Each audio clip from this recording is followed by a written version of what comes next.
on Katherine. How Katherine Johnson Saved Apollo 13. Written by Helene Becker.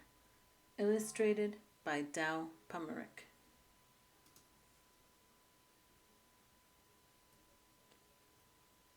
Katherine loved to count. She counted the steps on the road. The only thing she didn't count were the stars in the sky. Only a fool, she thought, would try that. Even so, the stars sparked her imagination. What was out there? Katherine yearned to know as much as she could about numbers, about the universe, about everything. Katherine's boundless curiosity turned her into a star student. She was so bright she skipped 3 whole grades. She catapulted right past her brother. He wasn't too happy about that. By the time she turned 10, Katherine was ready for high school. But back then, America was legally segregated by race. Her town's high school didn't admit black students of any age. Katherine burned with fury. She wanted more than anything to keep learning. There was still so much to know. "Count on me," Katherine's father told her.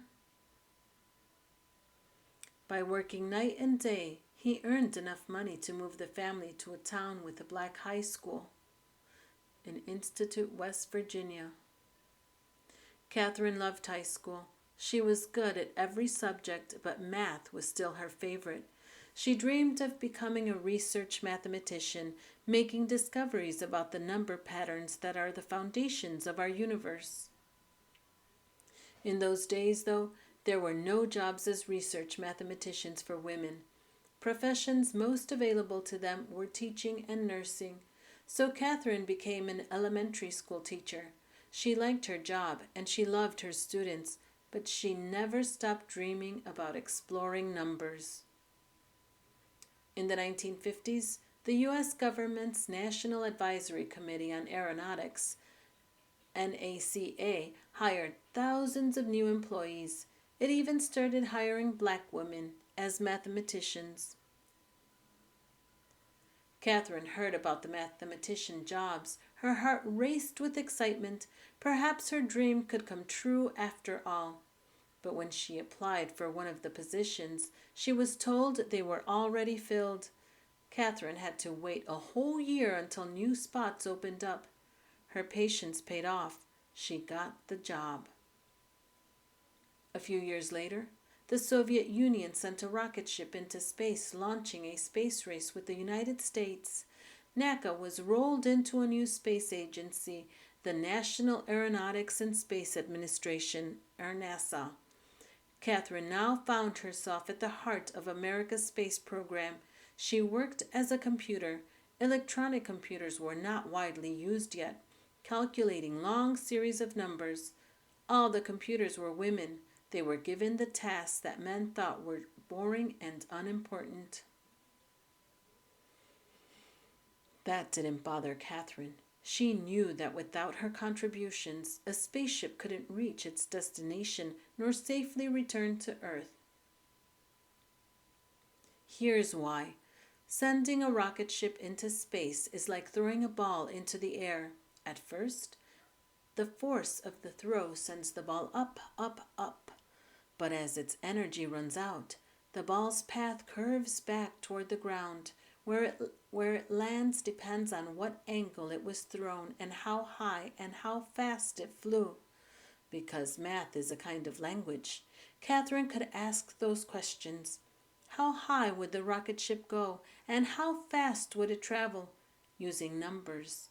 And numbers would provide the all-important answer. Where would it land?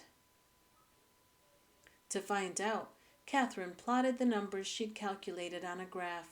When she joined the points together, they formed a curved line. At one end of that line was Earth at the time the rocket ship launched. At the other was where Earth would be when the ship landed. Mercury's missions were going to be dangerous, so dangerous that even the Project Star astronaut John Glenn refused to fly unless Katherine okayed the numbers. "You can count on me," she said. Glenn's spacecraft Friendship 7 orbited Earth 3 times and returned home safely. Glenn became a national hero. Katherine was promoted again. Now she was asked to calculate the flight paths for Project Apollo, the first flights to the moon. "Count on me," she said. On July 20th, 1969, the Apollo 11 astronauts walked on the moon. Their feat was celebrated around the world. More triumphs followed. Apollo 12 rocketed to the moon in November 1969. Apollo 13 launched on April 11, 1970, but on the third day of Apollo 13's flight, the worst thing happened: an explosion in space. Could the crippled spaceship make it to the moon? And if it didn't, would it be able to get back home to Earth? The 3 astronauts on board were in grave peril. Commander Jim Lovell told Mission Control, "Houston, we've had a problem." Back on Earth, Katherine Johnson got a phone call. Her flight path calculations would have to be done all over again, and perfectly. It would be the toughest challenge of her life. Katherine told Mission Control, "You can count on me." She rolled up her sleeves, took a deep breath, and began doing the math. She worked hard and fast. A few hours later, Katherine's calculations were finished. The flight path to return home would take the ship around the far side of the moon. From there, the moon's gravity would act like a slingshot to zing the ship back to Earth. To get home, the crew of Apollo 13 would have to follow Katherine's course exactly by burning off fuel at precise intervals. If the astronauts made a mistake, their ship would drift through space forever.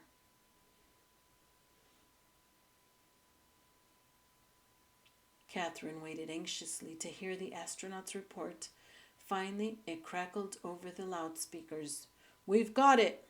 Apollo 13 was back on track. Katherine Johnson had done it. She'd brought Apollo 13 home. She was no longer the kid who dreamed of what lay beyond the stars. She was now a star herself.